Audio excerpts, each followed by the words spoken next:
students, this is Varsha here. Today we are going to learn first poem in English. The name of the poem is To a Pair of Sarus Crane. This poem is written by Manmohan Singh. This poem is about true love of a pair of Sarus crane. Now we'll know a little bit about the author. Manmohan Singh is a well-known Punjabi poet. He is a bird lover, nature observer and conservationist. He was an IAS officer. He has plenty of poems to his credit and they are compiled in a book called Village Poems. Before we get into the poem, I just want you to know about what kind of birds are Sarus cranes. The Sarus crane is a large non-migratory crane found in parts of subcontinent of India, Southeast Asia and Australia. The crane are supposed to mate for life and languish at the loss of their companion, even to the point of famishing to death. Actually, the birds are of two kinds. They are of migratory birds and non-migratory birds. Migratory birds are those birds which move from one place to another place, and non-migratory birds are those birds which they don't move from their permanent place. They don't move from the present place, they stay in their own local territory. Even Sarus crane belongs to this category. They don't move from their permanent locations. The Sarus crane has a special feature that they tend to leave for the partner which they have chosen for them. In case if one of its partner dies, the other one also dies. Before we analyze the poem, we'll just go through the poem. The male was shot as he necked to pull the reluctant sun out from the rim of horizon. She flew crying as he was picked up hands and jaws, and her proud neck was humbled to lie like dirty linen in a coarse washing bag. She circled the sky in movements of grace over his disgraceful end. The killers went away and she returned to the death scene with grief that inscribed its intensity in dots and pits. Like the Morse code of birds, sorrow transmitted to the air. With her beak, she kissed a few feathers, picked the ones that wind had not taken away, and sat to hatch the blood-stained feathers into a toddling chick. A wave of the seas she had never seen came to her from away and carried her to him. She went away beyond Hume's words, beyond the legends and fables of human love. Now we'll analyze the poem. The male was shot as he necked to pull the reluctant sun out from the rim of horizon. One morning, the bird hunter killed the male bird which was joyfully flying in the sky along with its partner. The scene looked like a male bird was stretching its neck to pull the reluctant sun who was not ready to come out of the horizon. But unfortunately, a cruel hunter shot the male bird. Here in the picture you can see the two cranes flying in the sky, and here the male bird is trying to pull the reluctant sun from the rim of horizon because the sun is not ready to come from the horizon.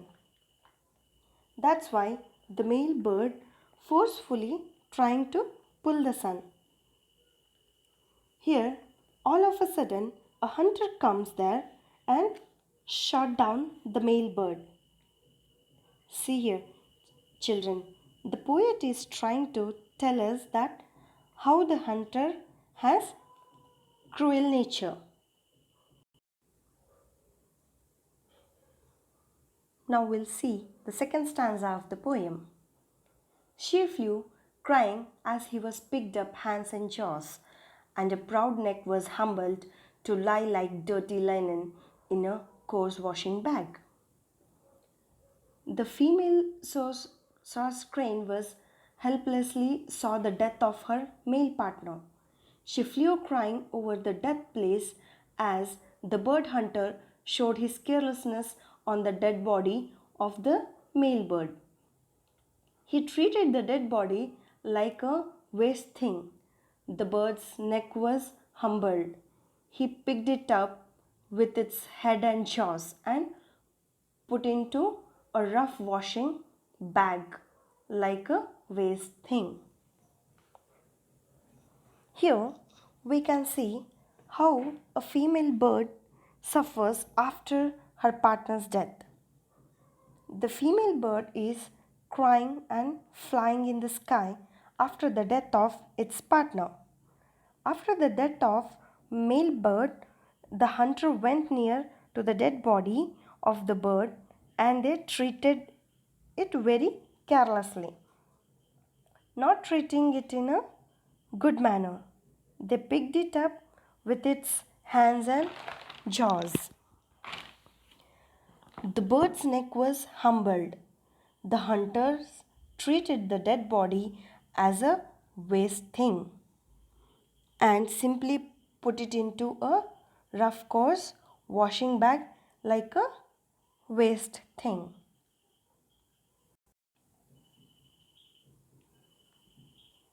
Now we'll go through the third stanza.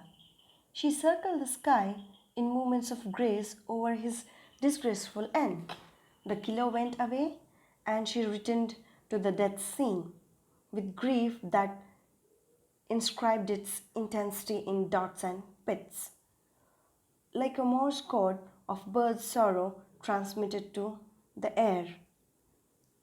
The female bird was flying over the death scene in graceful movements while the male bird met its disgraceful death. Hunter carried the male bird's body away. The female bird returned to the death scene. It was completely heartbroken and expressed its grief by carrying in dots and pits, like the symbolic language of Moses to the sorrow of a bird. See here, the female bird was flying in the sky with gracefully while at the same time the male bird was going to meet a disgraceful death. The killers left the place after the death of the male bird. They picked up the dead body of the male bird and went away.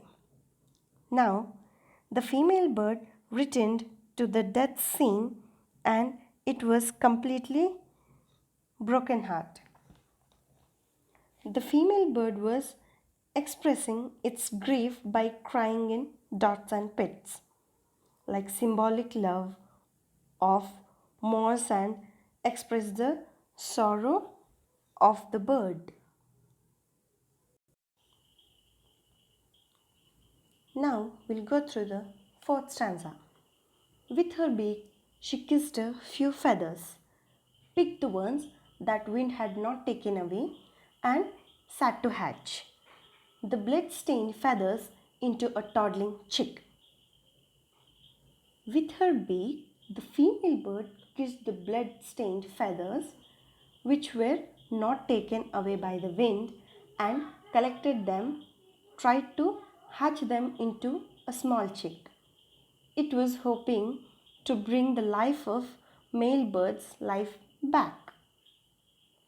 This action of the female bird shows the annoy and the grief in its heart.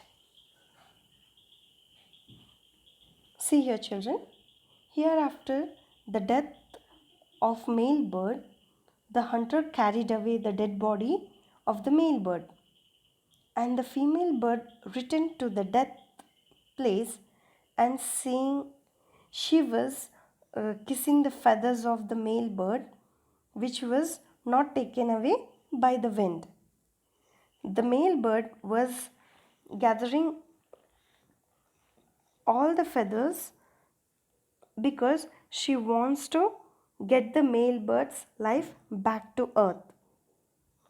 She was still believing that she can get the life back of the male bird, and it completely becomes mad after losing her life partner.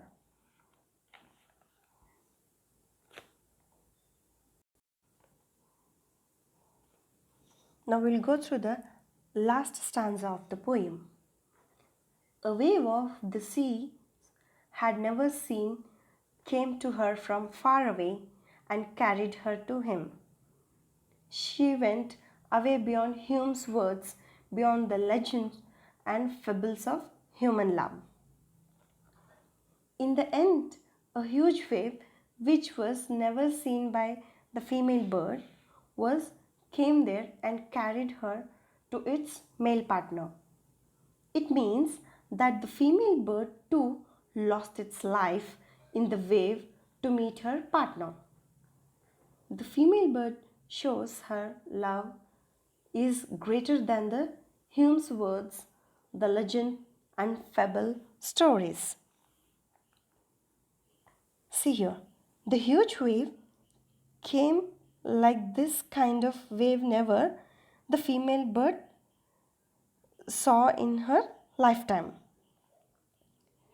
And the huge wave takes the female bird with it near to its male partner.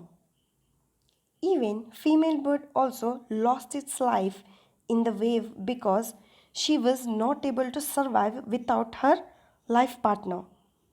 The poet tells us the Hume's words and the legend and fable stories are lesser than the female bird's love, which is shown by her that how much she love her partner is greater than it. By the end, finally, the female bird met her partner in her death.